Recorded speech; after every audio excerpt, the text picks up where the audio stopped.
आज का प्रातः क्लास है 11 सितंबर 1968। रूहानी बाप रूहानी बच्चों से पूछते हैं,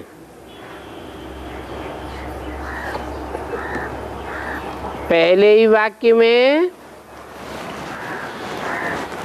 रूहानी बाप और रूहानी बच्चे की याद क्यों दिलाते हैं? जैसे ड्रिल कराते हैं तो कहते हैं अटेंशन प्लीज। ऐसे ही बाप याद दिलाते हैं कि अगर देह की भान में बैठे हैं तो अटेंशन प्लीज, अपन को स्टार आत्मा समझो।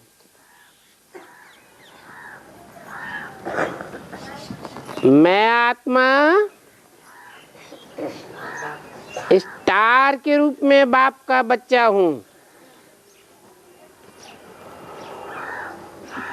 और मेरा बाप स्टार है जिसका बड़ा रूप शिवलिंग पूजा जाता है।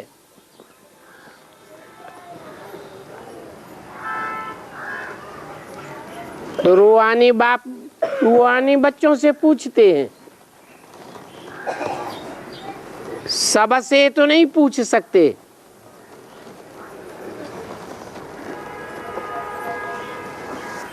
एक से पूछते हैं। जैसे कि ये नलिनी बेटी है, इससे पूछते हैं कि यहाँ बैठी बैठी क्या कर रही हो?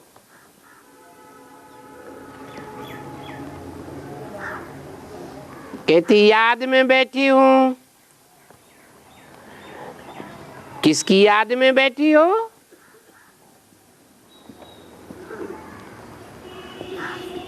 बोला बाप की याद में। अच्छा, सिर्फ बाप की याद में बैठी हो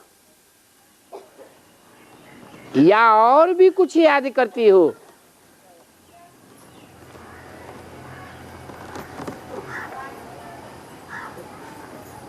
बाबा ने फिर 2-4 से पूछा।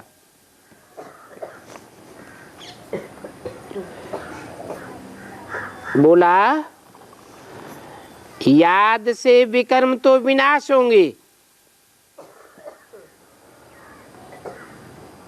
और क्या याद करते हो? याद में बैठी हो ये तो ठीक है, क्योंकि बाप के घर जाना है। ये तो बुद्धि का काम है कि हम आत्माओं को अभी घर जाना है। ये बारूद के ढेर पर खड़ी हुई दुनिया खलास होने वाली है।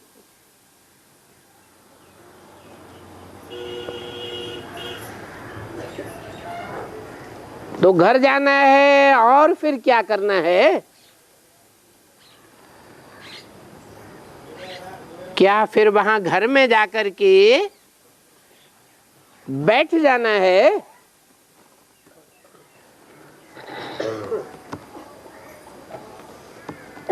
विष्णु को सुदर्शन चक्र दिखाते हैं ना,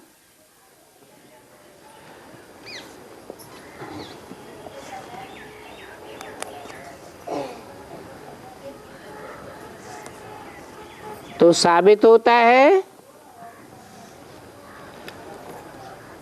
कि जितना जितना हम बीज रूप आत्मिक स्टेज में टिकेंगे,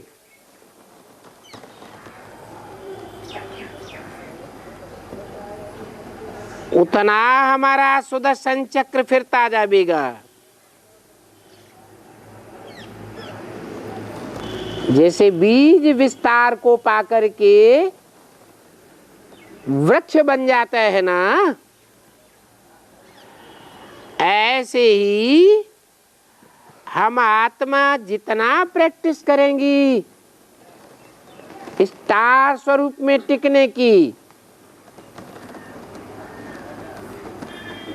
उतना स्वतः ही मनन चिंतन मंथन चलता जाएगा।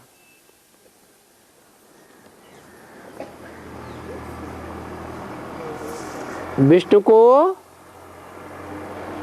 सुदर्शन चक्र की याद दिखाते हैं ना, ये यादगार तुम्हारा है। स्व माने आत्मा, चक्र माने 84 का चक्र, दर्शन माने देखना, अर्थात स्वदर्शन चक्र माना अपनी आत्मा के 84 के चक्र को मनन चिंतन मंथन करके देखना कि मैं आत्मा चारों युगों के चक्र में कहाँ कहाँ कब कब क्या क्या पार्ट बजाती हूँ। मुझे आत्मा ने पूरे चक्र में कितने जन्म लिए हैं, तो ये सुदर्शन चक्र का अर्थ बाप ने समझाया है। स्वार्थात आत्मा का दर्शन हुआ, 84 के चक्र का दर्शन हुआ, तो वो चक्र बुद्धि में फिर आना पड़े। तुम जानते हो कि हम आत्मा 84 का चक्र लगाकर लास्ट में अपने घर जावेंगे। जो आत्माओं का घर, सो आत्माओं के बाप का घर। फिर वहां से आवेंगे नए चक्र में पार्ट लगाने के लिए। सतयुग में पार्ट बजाने में आवेंगे ना, फिर 84 का चक्र लगावेंगे।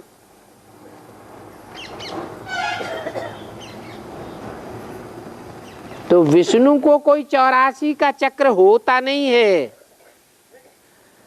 कि कोई उंगली में उनके चक्र लगा हुआ है। वो तो सतयुग का देवता है। सतयुग में मनन चिंतन मंथन करने की दरकार ही नहीं। ये 84 का चक्र तुमको घुमाना है।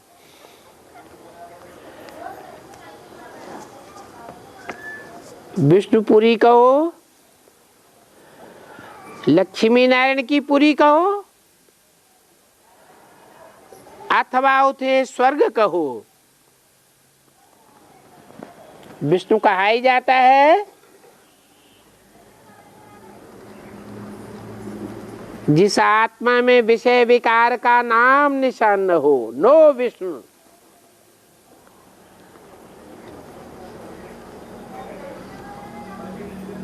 स्वर्ग भी कहा जाता है। ग माने गया,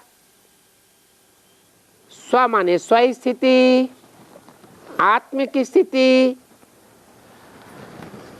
आत्मिक स्थिति में सदा के लिए चला जाए, रिंचक मात्र भी देहभान ना आवे, तो कहेंगे स्वर्गवासी हुआ।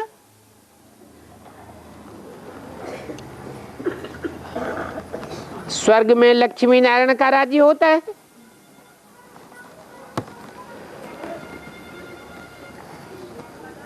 दुनिया में सभी की ग्लानि होती है, देवताओं की भी ग्लानि होती है,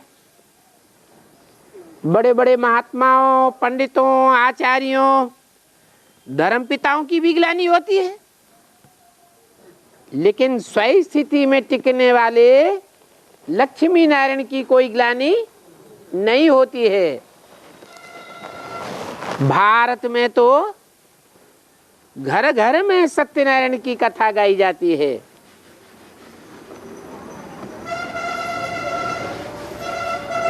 स्वर्ग में लक्ष्मी नारायण का राज्य था।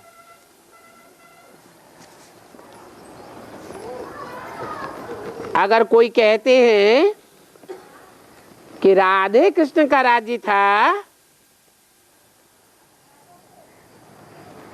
तो भूल करते हैं। राधे कृष्ण तो उनके बचपन का नाम है।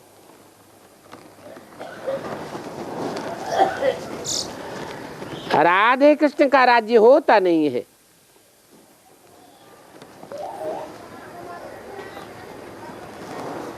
भक्त लोग गाते भी हैं, हे कृष्ण नारायण वासुदेव। जो कृष्ण है बचपन में, वो ही नारायण है। परंतु कृष्ण का बचपन पूजा जाता है और नारायण का बड़ा रूप पूजा जाता है। मंदिरों में भी बाल कृष्ण को दिखाते हैं। जब बड़े होते हैं तो लक्ष्मी नारायण का रूप दिखाया जाता है। ढेर के ढेर बिरला मंदिर बने हुए हैं जिनमें लक्ष्मी नारायण की मूर्ति रखी है।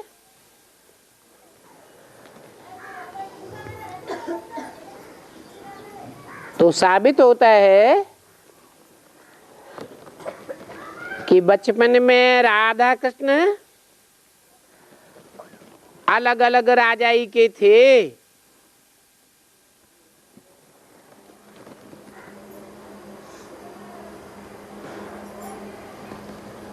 कृष्ण सूर्यवंशी और राधा चंद्रवंशी।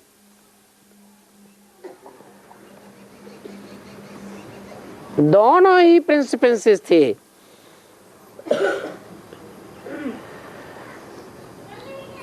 तो राजाई के मालिक तो स्वयंवर के बाद बनते हैं।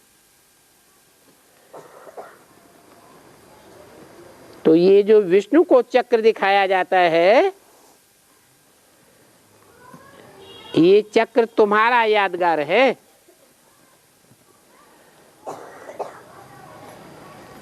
यहां जब बैठते हो तो सिर्फ शांति में नहीं बैठना है,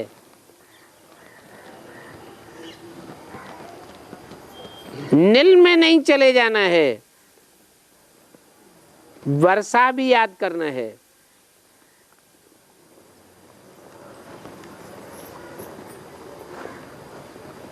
वर्षा है बैकुंठ की बादशाही, स्वर्ग की बादशाही कहो। इसलिए ये चक्र है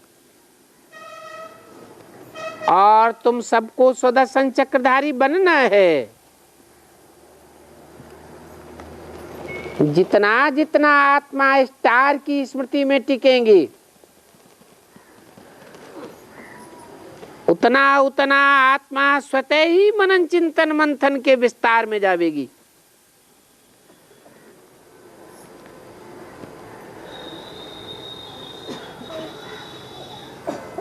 और फिर बाप कहते हैं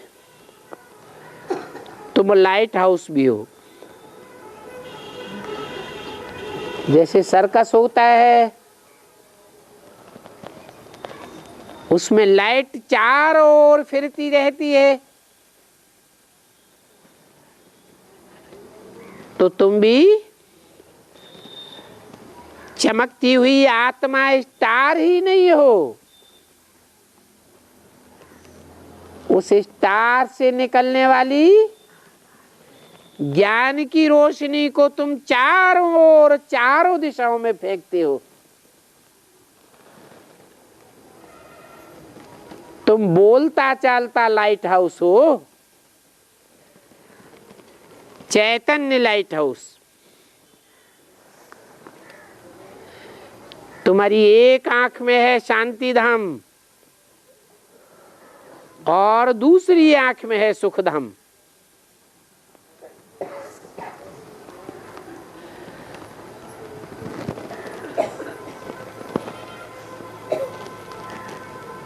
कौन सी आंख में शांति धाम है? दो आंखें हैं, दाईं ओर की आंख और बाईं ओर की आंख। कौन सी आंख में शांति धाम है? त्रिमूर्ति में भी दिखाते हैं। दाईं ओर ब्रह्मा द्वारा स्वर्ग की स्थापना और बाईं ओर शंकर द्वारा नरक का विनाश होता है। तो सब आत्माएं कहाँ जाती हैं? शांति धाम जाती हैं। तो तुमको दोनों को याद करना है। शांति धाम को भी याद करना है और सुख धाम को भी याद करना है, क्योंकि दुनिया में हर आत्मा क्या चाहती है? सुख और शांति चाहती है। सब दुखी और अशांत हैं। तो वो सुख पहले चाहती है या शांति पहले चाहती है? क्यों? सुख तो अच्छी चीज है, सुख में तो हंसते बहलते हैं। शांति क्यों चाहती है? जैसे कोई 104 डिग्री बुखार चढ़ा हुआ हो, सारा बदन जल रहा है, जलन हो रही है, छटपटा रहा है।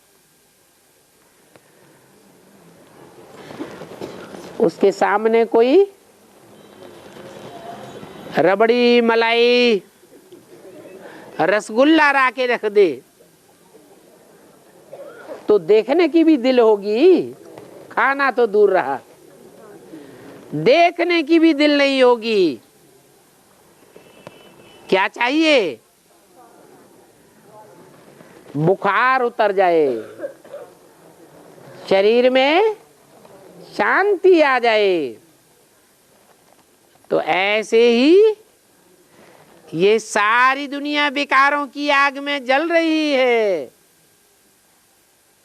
हर मनुष्य मात्र विकारों की आग में जल रहा है। चारों ओर आग लगी हुई है। कामाग्नि, क्रोधाग्नि, लोभाग्नि, कितना त्राहि त्राहि कर रहे हैं। सब चाहते हैं हमको शांति मिले। तो जो मिसाल दिया बुखार का, बुखार उतर जाता है, मन बुद्धि और शरीर शांत हो जाता है।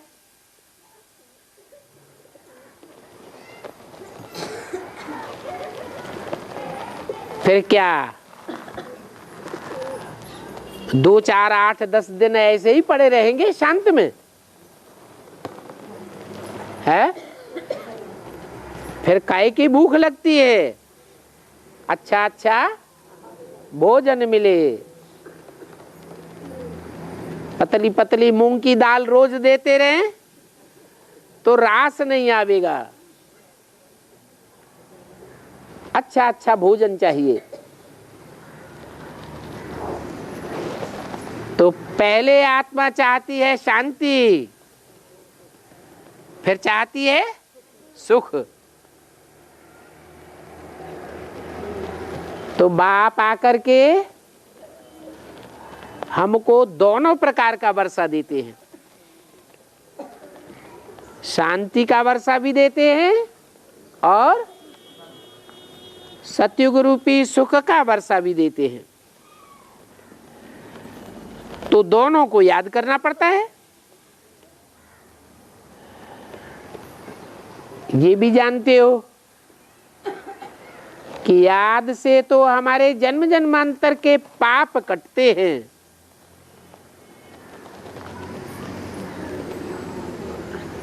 किसकी याद से है? बाबा जो साकार और निराकार का मेल है,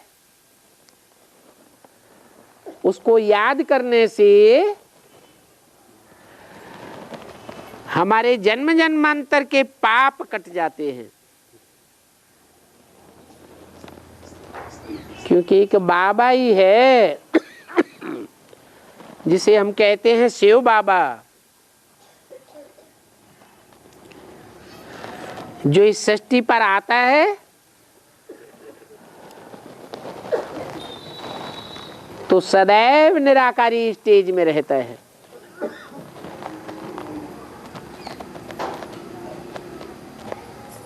निराकारी, निर्विकारी और निरहंकारी।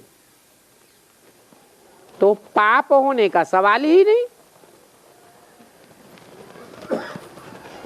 और पाप तो देह से किए जाते हैं कि सिर्फ आत्मा से होते हैं। पाप और पुण्य देह से होते हैं।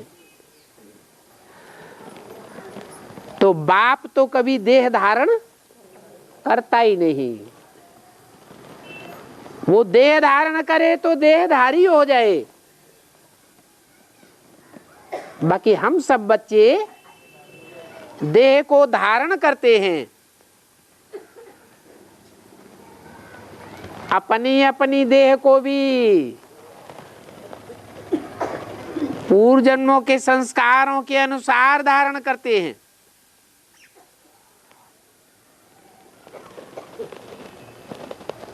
और पराई देह को भी आकर्षण करते हैं। कोई न कोई संबंधों की रग में आकर के।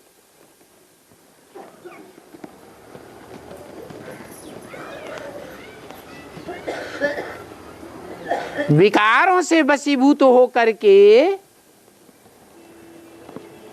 जब संबंध, संसर्ग, संपर्क में आते हैं तो दुख देने और लेने के निमित्त बन जाते हैं, देहभान के कारण। अभी बाप सिखाते हैं, बच्चे तुम तो रूह हो, तुम आत्मा हो, तुम देह नहीं हो। देह तो विनाशी है। आज ये देह दिखाई पड़ रही है और कल नहीं रहेगी, लेकिन तुम तो अविनाशी आत्मा हो। तो आत्मिक स्थिति में टिकने से और बाप को याद करने से तुम्हारी आत्मा के जो देह द्वारा किए हुए विकर्म हैं वो सब भस्म हो जाएंगे। याद की अग्नि है, ये तीव्र अग्नि चाहिए। जैसे सोना साधारण अग्नि में डाला जाता है तो खाद नहीं निकलती। जब तीखी अग्नि में डालते हैं तो सोने में से सारा कचरा बाहर चला जाता है। तो ऐसे ही तुम्हारी साधारण याद से पाप भस्म नहीं होंगे कि थोड़ा बाप को याद कर लिया, थोड़ा देह के संबंधियों को याद कर लिया। ऐसे व्यभिचारी याद करते रहेंगे तो तुम्हारे पाप भस्म होने वाले नहीं है। तीव्र याद चाहिए, एक शिव बाबा, दूसरा न कोई। तो फिर घर चले जाएंगे। आत्मिक स्थिति पक्की हुई और आत्मा उड़ेगी ऊपर।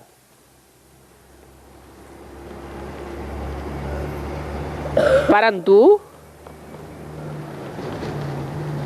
फिर चक्र को भी याद करना है।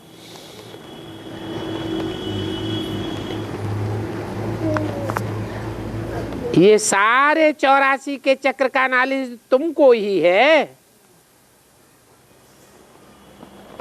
क्योंकि तुमने ही 84 जन्म लिए हैं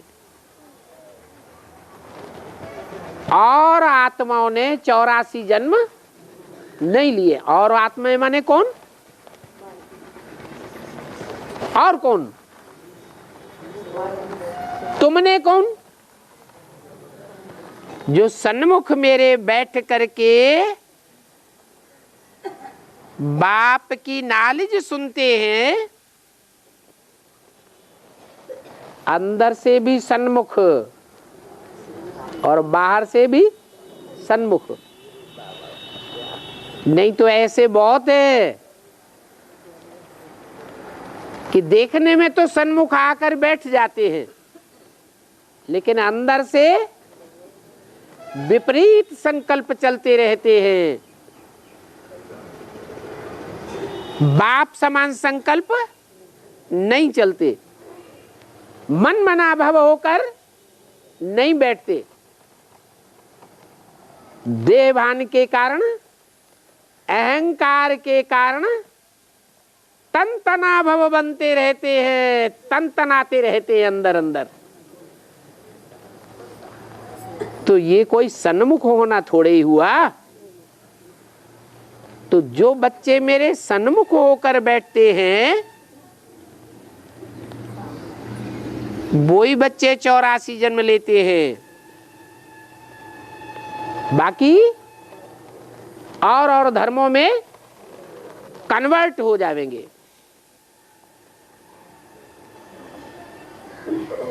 तो बताया कि तुमने 84 का चक्र लगाया है। अब इस मृत्युलोक में ये तुम्हारा अंतिम जन्म है। जैसे वो भक्ति मार्ग की गीता में भी लिखा है,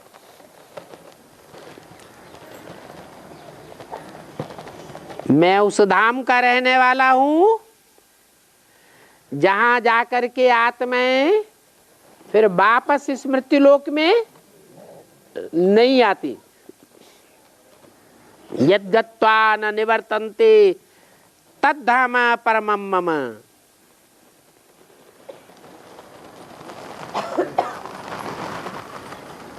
उन विद्वान आचार्यों ने तो इसका उल्टा अर्थ लगाई दिया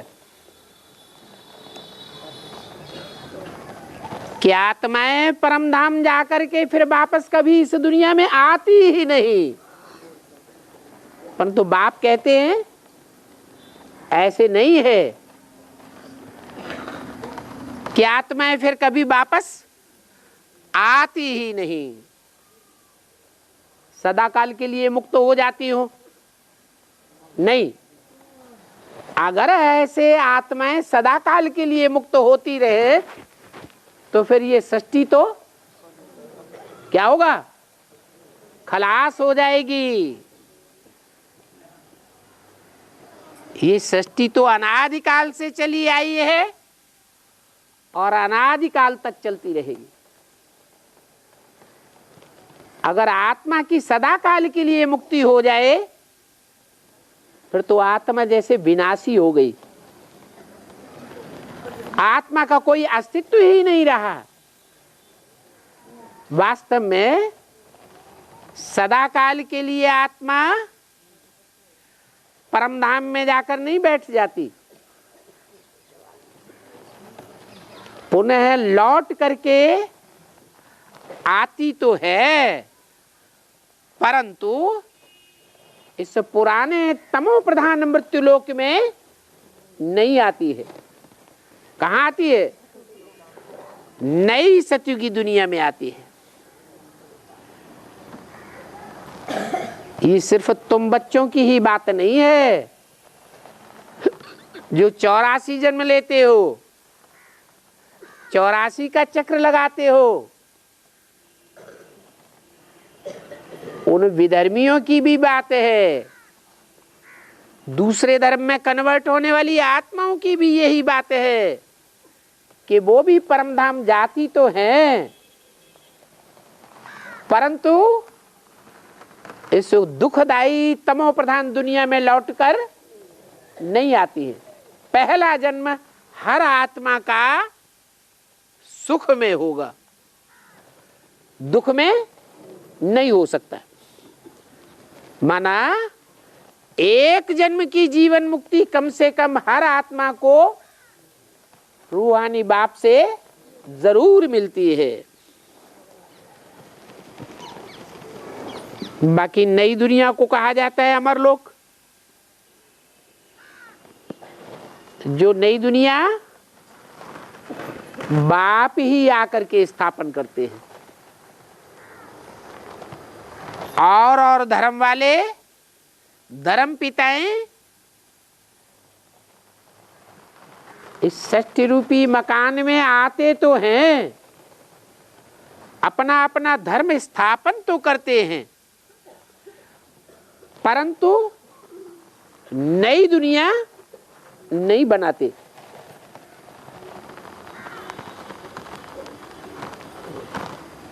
मृत्युलोक में आते हैं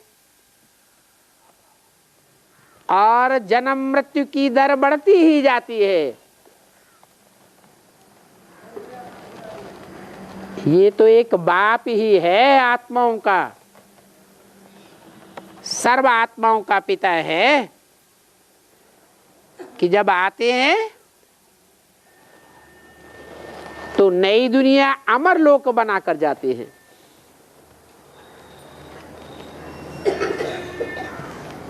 वो धर्म पिताएं तो मृत्युलोक में आते हैं और मृत्युलोक में ही खलास हो जाते हैं। मैं तो अमर लोक बनाकर जाता हूं, मृत्युलोक को क्या बनाकर जाता हूं? अमर लोक बनाकर जाता हूं। ऐसे नहीं कि वहां अमरलोक में नई दुनिया में कोई मरता नहीं है, शरीर नहीं छोड़ता है। शरीर तो छोड़ते हैं परंतु कोई तकलीफ नहीं होती है। बीमारी में, बुढ़ापे में कोई शरीर नहीं छोड़ता है, पहले से ही साक्षात्कार हो जाता है कि अब ये शरीर की आयु पूरी हुई, अब जाकर के दूसरा जन्म लूंगा। इसलिए मरने की फीलिंग नहीं आती है। तुम तो सदैव जीते रहते हो।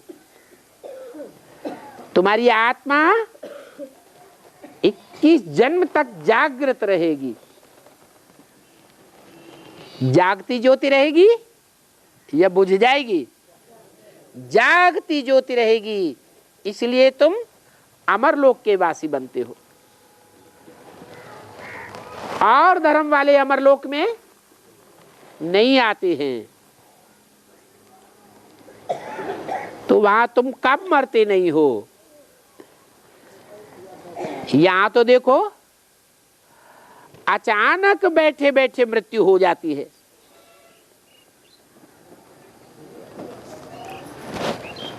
वहां नई दुनिया में अचानक मौत, एक्सीडेंट होता ही नहीं कभी। बीमारी से मौत तो नहीं होती, सहज मृत्यु होती है। यहां तो मृत्यु भी होती है तो कितनी कठिनाई से होती है। हलकोरे आते हैं, घावड़े आते हैं। कोई मरना चाहता है? कोई नहीं मरना चाहता। और वहां खुशी खुशी ऐसे शरीर त्याग देते हैं जैसे कोई कपड़ा उतारता है।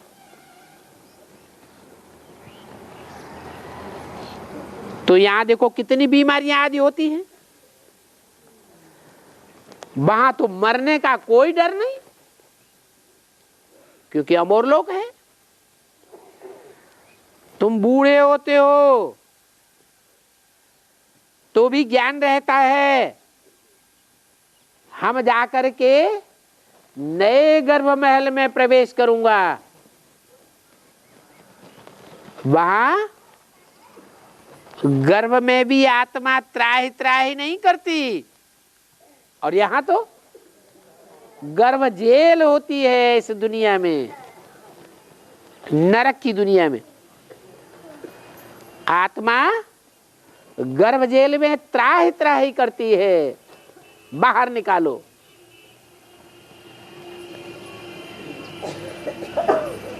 वहां तो तुम खुशी खुशी से गर्भ महल से बाहर आते हो।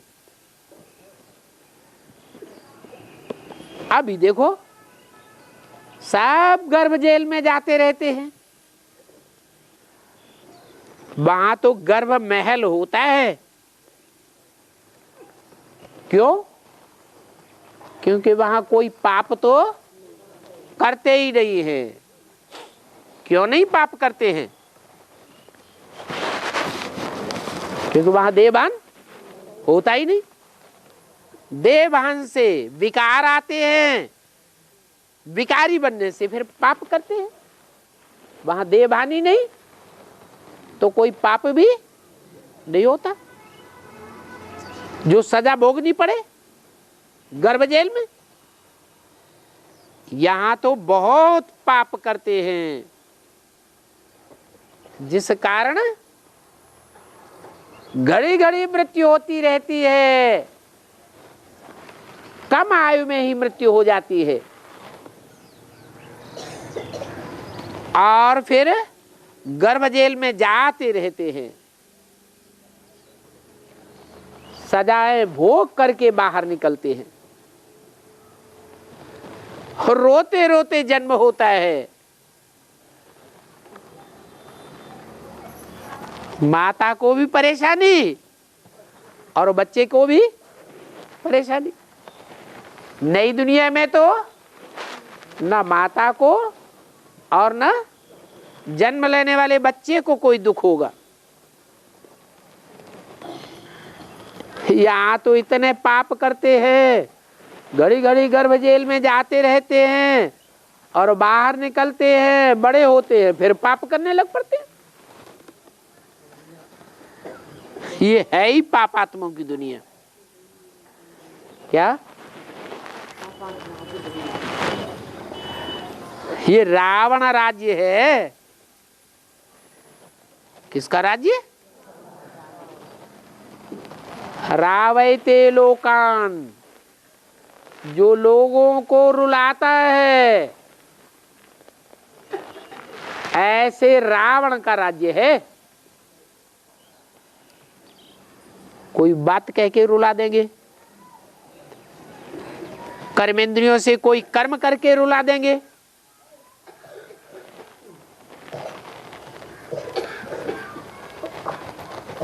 मनसा वाचा कर्मणा कुछ न कुछ करते रहेंगे, रुलाते रहेंगे।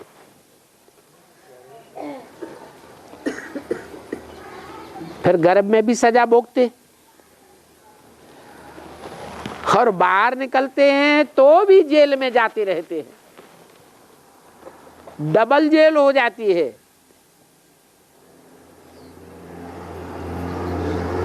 कोई न कोई दुख तो बना ही रहता है, और वहां तो कोई प्रकार का दुख होता ही नहीं, नाम निशान नहीं। तो बाप कहते हैं तुम तो अभी संगम युग में हो, क्या न पाप की दुनिया में हो और न पुण्य की दुनिया में हो, न नई दुनिया में हो न पुरानी दुनिया में हो। तो तुम्हारी एक आंख में शांति धाम और दूसरी आंख में सुखधाम रहना चाहिए। बल तुम जन्म जन्मांतर जप तप तीर्थ आदि करते आए हो, परंतु वहां ज्ञान तो होता ही नहीं है। बिना समझे, बिना सोचे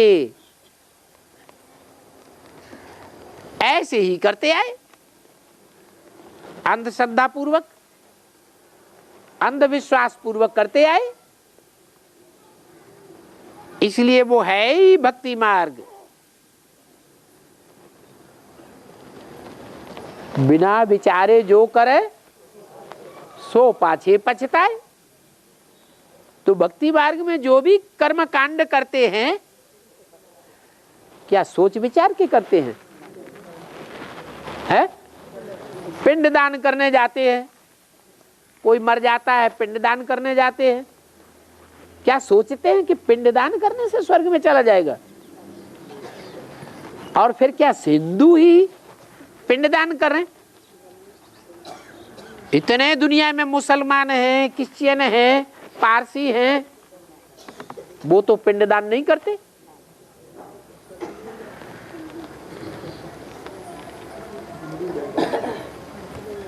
कितने कितने कर्मकांड करते हैं बिना सोचे समझे, बिना विचारे। मंदिरों में, टिकानों में, गिरजाघर में, गुरुद्वारे में माथा टेकते रहते हैं।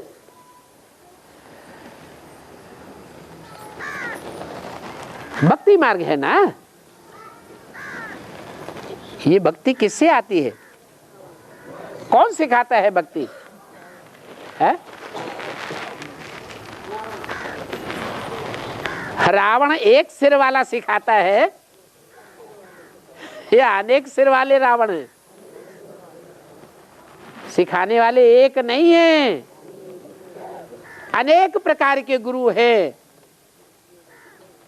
कोई क्या बताते, कोई क्या बताते,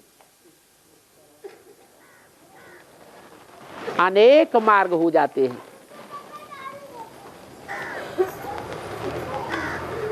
अब सच्चा मार्ग तो एक ही होगा।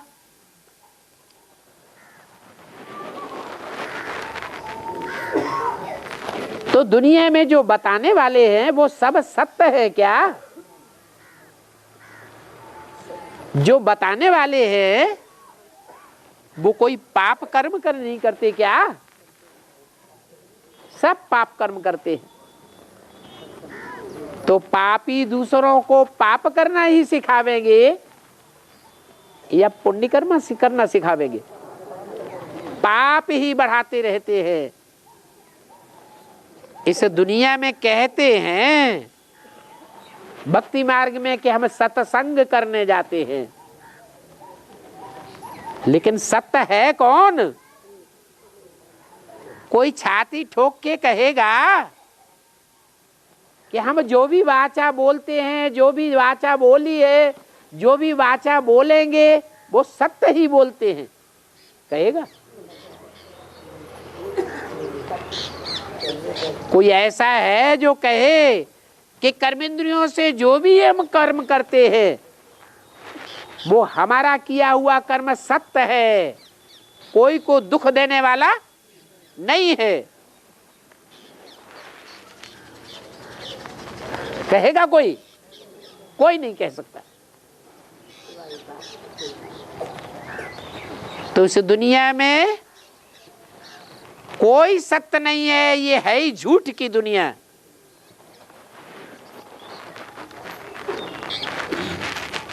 धंधा लगा पड़ा है यहां।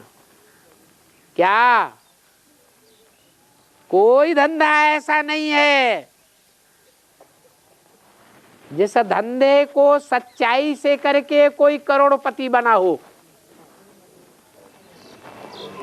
झूठ है लेना, झूठ है देना, झूठ है भोजन, झूठ चबेना।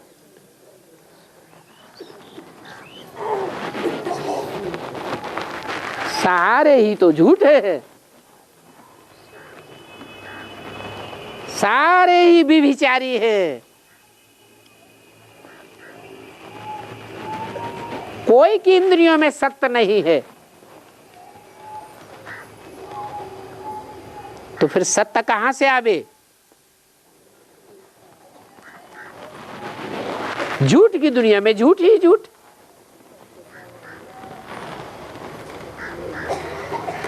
तो बाप हम बच्चों को बताते हैं कि भक्ति मार्ग में भल कहते हैं सत्संग, लेकिन सत्संग नहीं है। क्या है? सब लत संग है। एक दूसरे को लात मारते रहते हैं। ये तो एक ही बाप है जो आत्माओं का बाप है, जो कभी जन्म मरण के चक्र में नहीं आता है, अभोक्ता है। न पाप भोगता है और न पुण्य भोगता है। जन्म मरण के चक्र में ना आने के कारण वो हमारे 84 के चक्र को जानता है।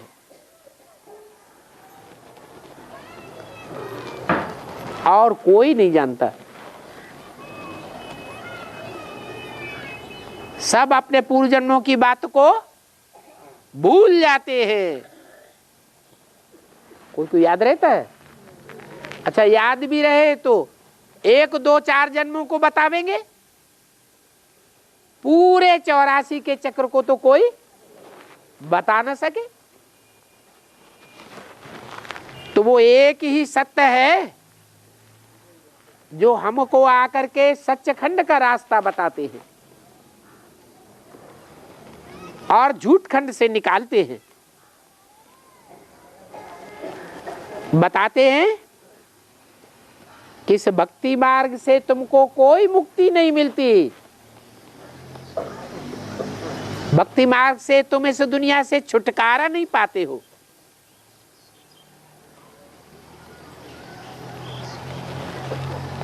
और न तुम्हें इस छुटकारे पाने की कोई युक्ति मिलती है। बल पंडित है, विद्वान है, आचार्य हैं, बात बात के कर्म कांड सिखाते रहते हैं। ये करो, वो करो, वो करो, लेकिन कोई की भी युक्ति काम नहीं करती। 2500 वर्ष की हिस्ट्री तुम्हारे पास मौजूद है। दुनिया नीचे गिरती आई है या दुनिया की मेंटलिटी ऊपर उठी है? नीचे गिरती गई। अभी बाप तुमको ऐसी युक्ति बताते हैं कि तुम तमो प्रधान से सतो प्रधान बन सकते हो। और ये युक्ति कोई भी साधु संत महात्मा नहीं जानते हैं।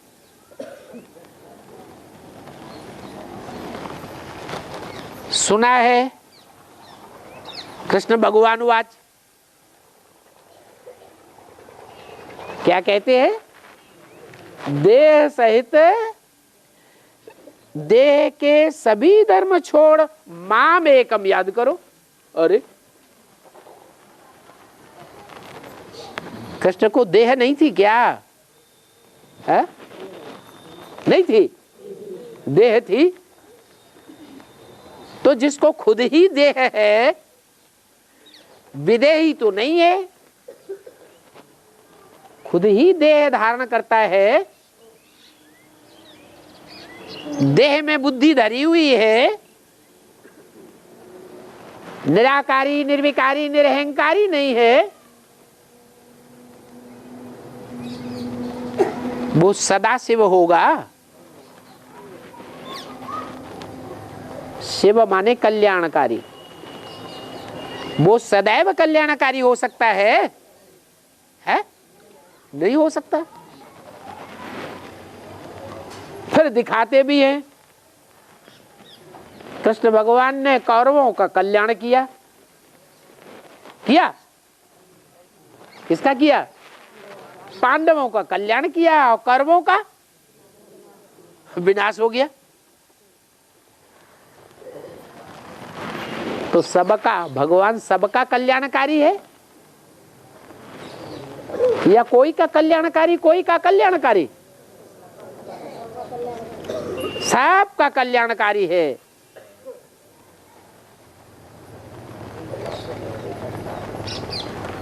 तो सबका कल्याणकारी है, वो ही शिव परमात्मा है। वो शिव बिंदी का नाम है। वो ज्योति बिंदु शिव फुदक फुदक के कल्याण नहीं करता। बिंदी करती है फुदक फुदक के कल्याण नहीं। कैसे कल्याण करता है? कृष्ण में आकर के कल्याण करता है। कृष्ण के अंतिम जन्म दादा लेखराज में आकर दुनिया का कल्याण करता है? नहीं करता। वो कौन है? मीडिया, जिसमें आकर सारे विश्व का कल्याण करता है।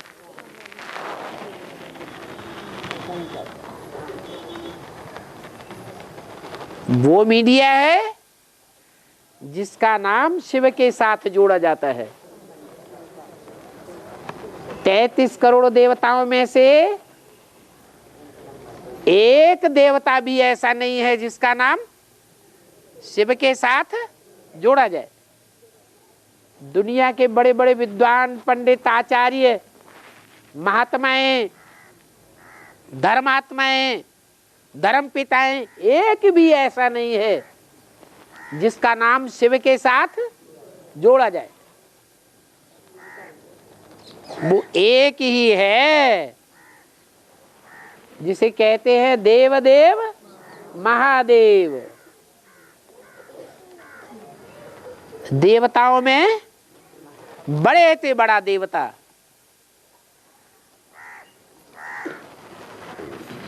बल बनाने वाला तो शिव ही है। क्या देवता बनाने वाला कौन है? मनुष्य को देवता बनाने वाला शिव ही है। परंतु बनते तो अपने अपने पुरुषार्थ से है ना, कि वो सबके ऊपर छूमन तरकाली कर देता है? नहीं। भगवान बाप आकर के जो पढ़ाई पढ़ाते हैं, उस पढ़ाई को जो जास्ती पढ़ता है, मनन चिंतन मंथन करता है, प्रैक्टिस करता है, दूसरों की सेवा भी करता है, स्वयं धारण करता है और कराता है, वो प्राप्ति भी ज्यादा करता है। इसलिए उसको देवदेव महादेव कहा जाता है। उस मुकर्रर रथ में आकर के भगवान बाप शिव सारे संसार का कल्याण करते हैं।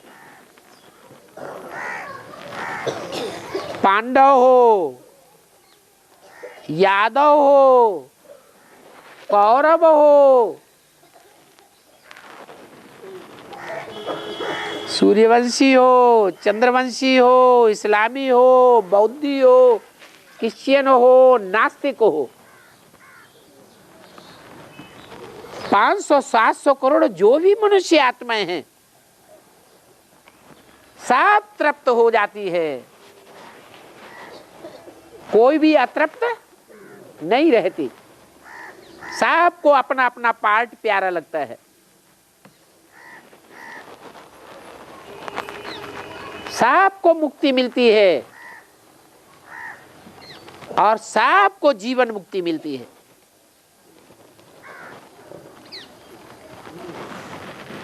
तो उसको कहेंगे भगवान।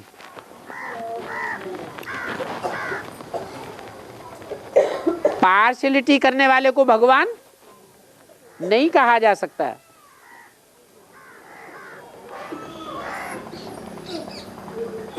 है तो ये गीता के अक्षर कि देह के सब धर्म छोड़ माम एकम याद करो। तो जो कहने वाला है मुझे एक को याद करो, वो स्वयं देहधारी होगा। उसकी देह में बुद्धि धरी होनी चाहिए, देहधारी होगा या निराकारी निर्विकारी निरहंकारी होगा, है स्वयं होना चाहिए उसको वैसा, तब दूसरों को बना सकेगा।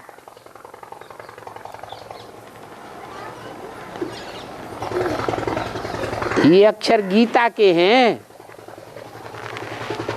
ज्ञान के गीत को ही गीता कहा गया है। भगवान आकर के यही गीत सुनाते हैं, डायरेक्ट सुनाते हैं। वो विद्वान पंडित आचार्य तो गीता पढ़कर के सुनाते हैं और भगवान डायरेक्ट सुनाते हैं। ऐसे नहीं कहते हैं कि तुम ऐसे चौकड़ी मार करके बैठो, आसन लगाओ, प्राणायाम करो, सांस चढ़ाओ, ऐसे कहते हैं नहीं। कहते हैं मैं तुम्हें सहज राजयोग सिखाने आया हूं, कोई तकलीफ नहीं देता हूं।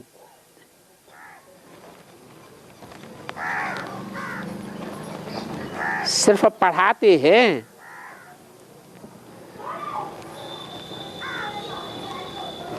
भगवान ऐसे ज्ञान सुना करके गया था जब वो पतितों को पावन बनाने आया था। बाकी भक्ति मार्ग में ये भूल हो गई है कि गीता में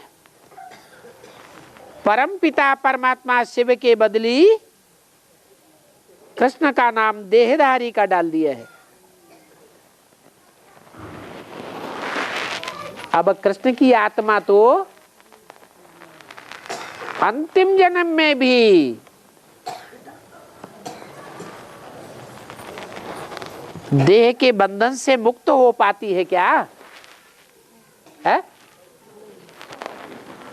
देह के बंधन से मुक्त हुई नहीं, और ही सूक्ष्म शरीर का बंधन बंध गया। तो सूक्ष्म का बंधन ज्यादा तीखा होता है या स्थूल शरीर का बंधन ज्यादा तीखा होता है? सूक्ष्म में और ही ज्यादा ताकत होती है।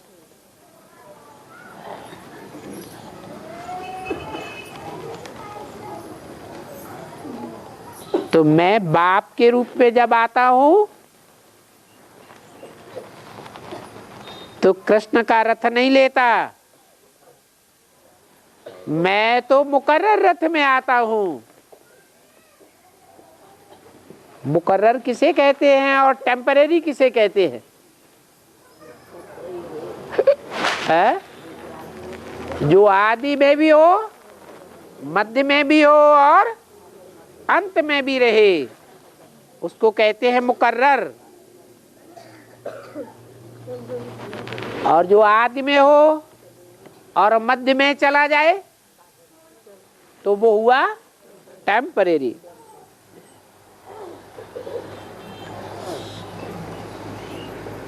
तो देखो कृष्ण को तो अंतिम जन्म में अपना रथ होता है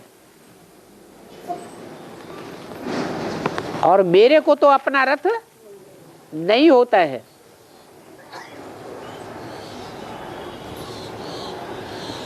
वो कृष्ण तो खुद ही देहधारी है।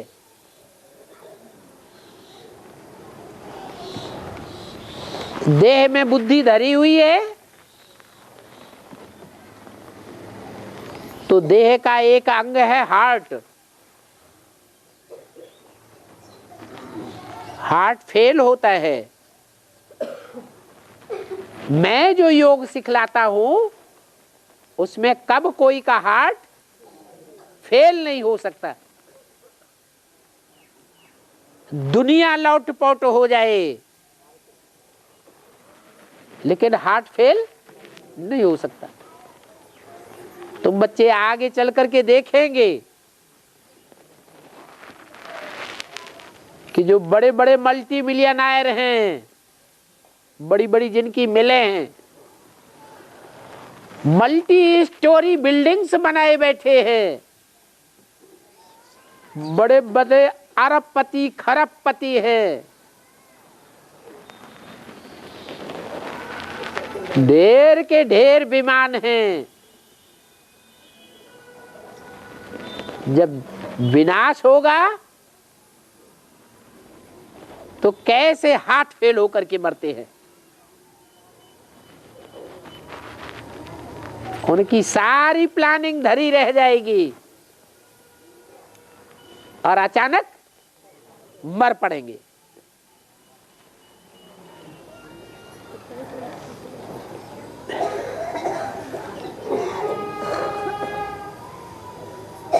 बाप कहते हैं शास्त्रों में जो नाम है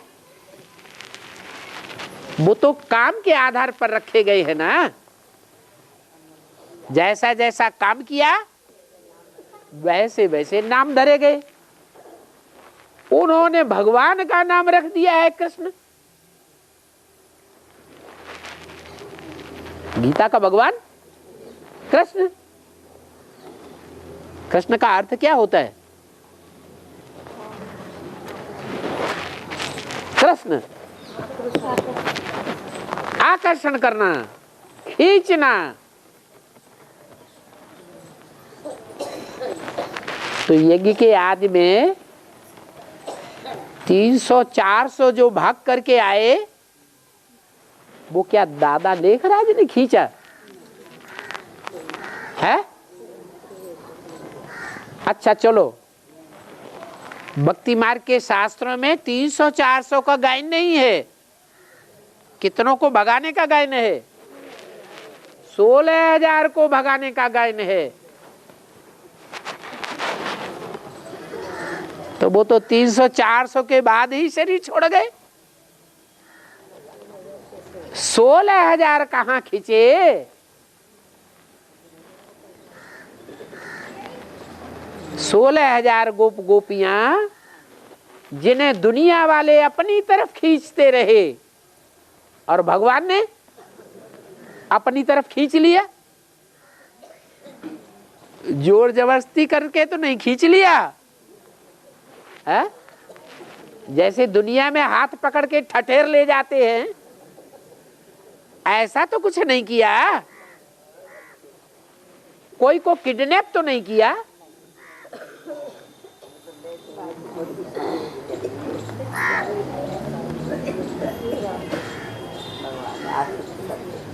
तो ये भगवान के लिए गायन है।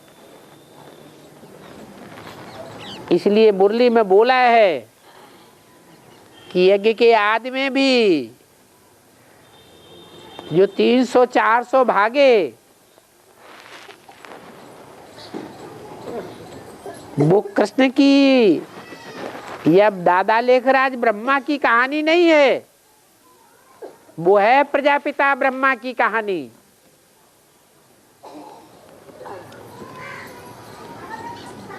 जिस मुकर्रर रथ में आदि में भी आया था और उसी आत्मा के मुकर्रर रथ में अंत में भी आकर के कितनी गोपियों को आकर्षित करता है? 16,000 को आकर्षित करता है। ये 16,000 विराट पुरुष की नसें नाड़ियां हैं। भगवान का विराट रूप दिखाते हैं ना। 8,000 नसें हैं गंदा खून बहाने वाली और 8,000 नसें नाड़ियां हैं स्वच्छ खून बहाने वाली।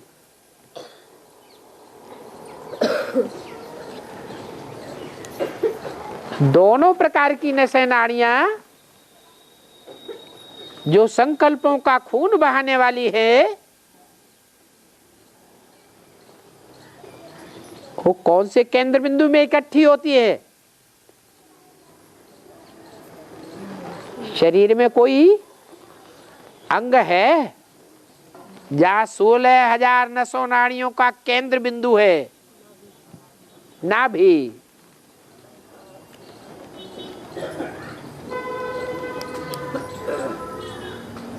बच्चा पैदा होता है तो क्या करते हैं? नाभि काटते हैं।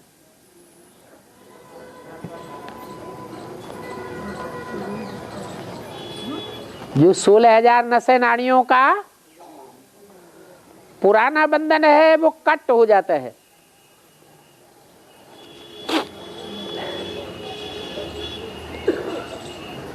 तो वो तो जड़ नसें नाड़ियां हैं जिनमें स्थूल खून बहता है।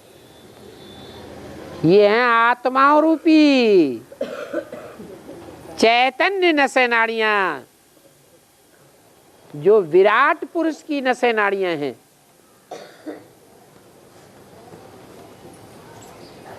तो जिसकी हैं वो ही आकृष्ट करेगा या कोई दूसरा आकृष्ट करेगा? है जिसकी है वो ही आकृष्ट कर सकता है। इसलिए कृष्ण की नसें नाड़ियां हैं, कृष्ण भगवान ने आकृष्ट किया, ये रंग बात है।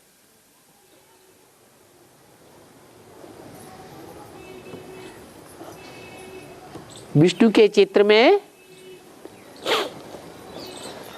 विष्णु की जो 4 भुजाएं दिखाई जाती है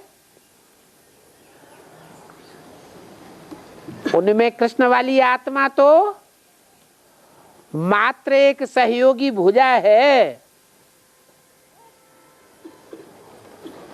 3 और भी सहयोगी भुजाएं हैं। चारों ही सहयोगी भुजाएं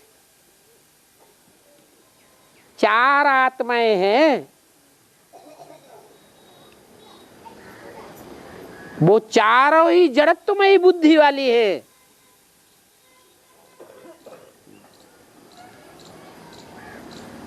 उनको चलाने का काम, उनको खींचने का काम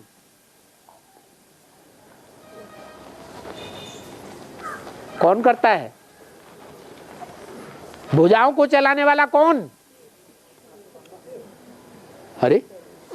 अरे इंद्रियों को चलाने वाला कौन?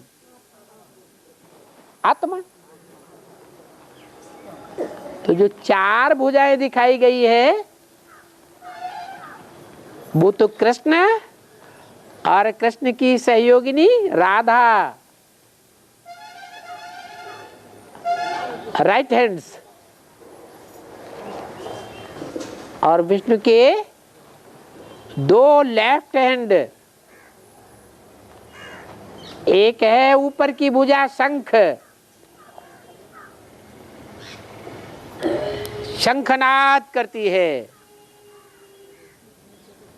ज्ञान का शंख फूंक देती है। और दुनिया में लड़ाई शुरू हो जाती है।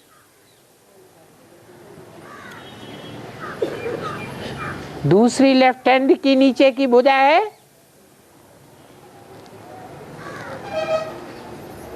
कमल फूल समान जीवन बिताने वाली, कीचड़ की दुनिया में रहती है कमल के समान, और मनोबुद्धि से एकदम उपराम जगदम्बा सो महाकाली। ये चारों भुजाएं, इनको चलाने वाला कौन? कोई है या नहीं है? है?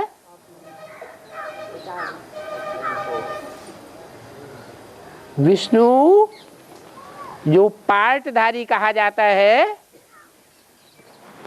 वो कोई शिव नहीं है। शिव विष्णु बनता है क्या? नहीं, शिव तो विष्णु स्वरूप बनाने वाला है। तो विष्णु में जो चार भुजाओं रूपी आत्माएं हैं उनको चलाने वाला कौन हुआ?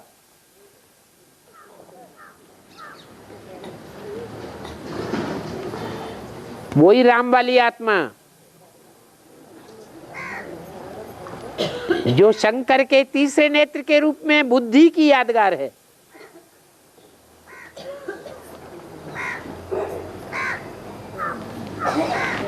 बुद्ध रूपी तीसरा नेत्र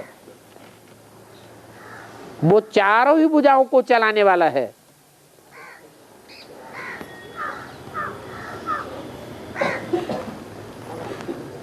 जिसमें प्रवेश करके शिव डायरेक्शन देता है बच्चों को।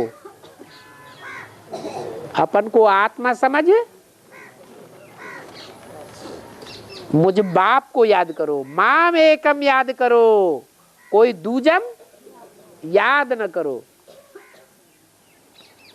ओम शांति।